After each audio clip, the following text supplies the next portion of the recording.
This evening, this memorial serves as a vigil to a young life lost in South Florida. The Broward County Sheriff's Office has identified the brother and sister who were trapped in a 5 to 6 foot sand hole that collapsed on Tuesday. They are 9-year-old Maddox and 7-year-old Sloan Mattingly. Sloan died at the hospital after being rescued. Her brother was hospitalized but is recovering. You know, in tragedies like this, there are always those questions. What could have been done to prevent this? 10 Tampa Bay's Hannah Deneen spoke with area lifeguards who tonight share how something as innocent as children digging in the sand can come with risks.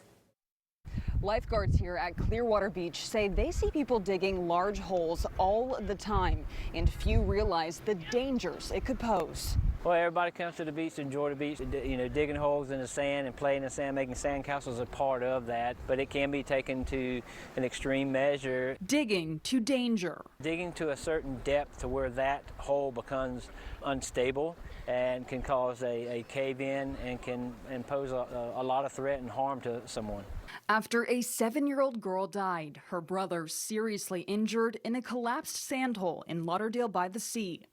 Local lifeguard agencies will put renewed focus on digging safety this spring break. They're approached by, one of our lifeguards. They need to take that seriously. If they're saying, you can't dig a hole or it's too deep or whatever the case may be, just understand that we're doing it in the best regard for the safety of people. While patrolling this morning, I came up on a hole. The American Lifeguard Association says the dangers extend beyond those digging. They left it out here. While we're driving along in our four-wheelers or people are walking, they could fall in it. It's also starting to approach turtle season, which is another hazard. Not a hazard to humans, but turtles as well. There are many rules people must follow at the beach. Now, the American Lifeguard Association is pushing to add no digging holes to that list. And even a small hole like the one we have right here can fill up very quickly. So they are dangerous and something that lifeguards deal with on a daily basis. Hannah Deneen, 10 Tampa Bay.